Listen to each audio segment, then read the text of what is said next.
I don't care which way he leans, whether he leans Gareth or Tom. He just needs to be absolutely clear what his vision is. It was, in the event, a pretty low-key coronation. No Penny Mordaunt with a sword, sadly, and only about 200 people, but with some dancing, at least, to New Order's new faith, as we just heard. In a speech at the TUC yesterday, the freshly minted Labour leader and soon-to-be Prime Minister Andy Burnham set out 5 pledges, including ending the insidious briefing culture that has ripped Labour apart, bringing back the Labour they once knew, and devolving power from Westminster and Whitehall. He pledged to usher in the biggest moment of change in British politics for 40 years by building a new politics and reversing Thatcherism. But he also warned the party that this is a last chance to change and we must take it together, united together. Stuart, you spent a long time inside the Labour Party. Do you think Andy Burnham is that man capable of uniting the party? I definitely think he's capable of it, yeah. He's got an interesting combination. I mean, first, he's got an extraordinary backstory in the sense of someone who was a very senior Labour politician who then went away for a decade and took a gamble on a new job, mayor of Manchester, a job that hadn't existed before, and has come back again with a different perspective. He's also got a strange but quite exciting, if you're a Labour person, combination of someone who took on Reform and beat them quite easily in the Makerfield by-election, an area that Reform had done really well in a few weeks before, but also someone who's sort of to the left of Keir Starmer and can actually bring a story about the Thatcher experiment going wrong, having to rebuild Britain. At least he's got a narrative which his predecessor, for all his strengths, didn't have. So there's a possibility there. And also he's a very good communicator. He's got that freshness. Now, freshness has a tendency to get less fresh very quickly yes. once you actually get power. And so the real test of this is when the problems come and the challenges come. But he's got a few days at the beginning of next week when he starts to set out some tram lines where he wants to go to show that he's a fresh, different approach, and then recalibrate over the summer when he gets a little bit of breathing space. So the possibility's there, but we should always have lower expectations and wait for the delivery. I mean, the idea that he wants to unify the party while also loosening structures like whipping seems a little bit confusing. I mean, he's told MPs that he wants the whips to act like a HR department. I mean, he seemed to be saying that in a positive way. I don't know if anyone who's worked outside government, I don't know what they think of the HR department. But will it work? Is it possible to both loosen things up and to unify and keep people in order at the same time? I think so. I think what he means, I mean, look, the last 2 years, Labour MPs complained a lot about the last 2 years about, on conscience issues, standing up, I think, against things like the 2-child cap benefit position. And then the government changes its mind, having chucked them out the party, lost the whip in the terminology of Westminster. So there was basically a mixture of inconsistency and a bit of excess Stalinism about the way some MPs were handled. And I think what he wants to do is say, I'll listen to them, and if you've got complaints, even if you vote against us, that won't necessarily be the end of your career. Now, that's easy to say now when it's something that is absolutely crucial, not just to Andy Burnham, but to the run-up to the next election. It's going to be very hard to keep that going. But I think that freshness of approach is appreciated by MPs, even MPs who aren't particularly maybe in the Andy Burnham part of the party. So I think it's a good signal at the start, at the very least. Yeah, doing things differently. John, reportedly, unfortunately, he may face a bit of a left-wing revolt as early as Monday, his first day in the job, if he appoints Shabana Mahmood as Chancellor. I mean, how is he going to handle that? And I get you talk to a lot of business people. I mean, what is the feeling out there about appointing Shabana Mahmood as Chancellor, and whether that's a better option than choosing Ed Miliband, after all, who there was a lot of backlash about too? Business would much prefer Shabana Mahmood because she comes from the right of the party, and that means all sorts of things to those in business, on tax, on energy, cheap energy prices, perhaps lighter touch regulation, maybe fewer taxes on employers, maybe slightly fewer workers' rights. So let's see how that goes. So no, she'd be more welcome. I think his challenge is he just has to be very firm. He has to say, this is my pick, and I'm sticking with it. If he starts flip-flopping, he'll last about 5 minutes. Well, interestingly, on that note, in an interview with Patrick Maguire today, Burnham's mentor, David Blunkett, invoked Thomas Tuchel when he was discussing attacking and defence and tactics.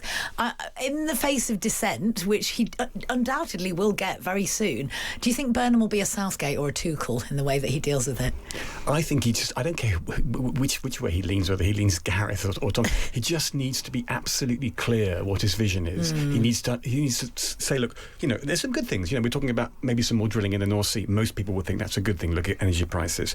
House building. Most people think that would be a good thing. Just generally, there are some basic things we need to do in this country. People in business will be a little bit more worried about things like some taxation, other hints that we need to get rid of neoliberalism. That's not going to go down too well. But I think in general, if he sticks to a few basics to get it started, then I think he could get some momentum. I mean, the main tax policy that's obviously been floated very gently, whether that's a deliberate leak or not, is the idea of a wealth tax. I mean, I imagine from the quite wealthy people you often talk to, that wouldn't be hugely welcomed. I co-write the rich list, and it's perfectly clear that if you look at the data, wealth taxes tend not to work. They tend not to raise what you think they'll raise, and you tend to scare off a lot of rich people. That may be offensive to some people on the left, but it's a fact. You don't get what you want. So I think if he is tempted to go that way, I hope he doesn't. If he does, then I think he has to make it fair on the other side. So he has to look at things like the triple lock and welfare reform. It's got to be seen to be fair. If everyone's going to be contributing a bit more, fine. It just can't be, let's go for the rich people, because history suggests that won't work. I actually think we're in a really unusual position. Switching prime ministers, unfortunately, is not that unusual anymore, but switching prime ministers in the middle of a term is an odd thing to do. He's in this unusual position. He's had 3 or 4 weeks since he came back into Parliament when it's been obvious he'll be the next prime minister. He's basically never more powerful than he is now. He gets to think about what the agenda is before he makes the appointments. A lot of my friends, I'm very close to Ed Miliband, as you may know, a lot of these senior people are basically, they're waiting to hear what jobs they're going to have. And I think Andy Burnham, it's tough, but he's basically held it back because he wants to work out the things he wants to do first before he works out who his people are. Difficult as that is for all the senior people, that's probably a smart thing to do, because once the world hits you on Monday, you don't get that breathing space, and the urgent crowds out the important very, very quickly in these jobs. How long do you think he's got, realistically, before the pressure is on him to call an election? The pressure on him to call an election, I don't think that's going to be his fundamental problem, actually. You can throw that back at me in 6 months. But I don't think that's his problem. I think that even Labour people who may not like what Andy ends up doing will know that this is the one shot they had. It's just under 3 years now till you have to have another election. He's got to have a chance to sort of develop an approach, a trajectory, a distinctive way of responding that's different from both the Conservatives and Reform, but also from the Keir Starmer approach. I don't think that. I mean, there'll be lots of shouts about who elected you, as Gordon Brown had, as Rishi Sunak had, and all sorts of people. But I don't think that's going to be his fundamental problem. I think the challenges of running a country in the current state of the world, given the health of our economy, that's the fundamental problem. Meanwhile, before his final PMQs on Wednesday, Keir Starmer's colleagues had a whip round and gave him a carriage clock. Now, this is the traditional gift for long service. And it was engaged with a tribute from his cabinet, had been crafted especially for his departure by Dent London, who are the clockmakers who furnished the Elizabeth Tower, which houses Big Ben. I mean, do you think they were being ironic, giving him a long service carriage clock? It's the world's crappiest gift. It's so bad. Can you say crappiest? I don't know how to. I apologise if anyone was offended by that. But I apologise. So the carriage clock makers of the world as well. It's so lame. I think your starting point is a lifetime season ticket to Arsenal, and you go up from there.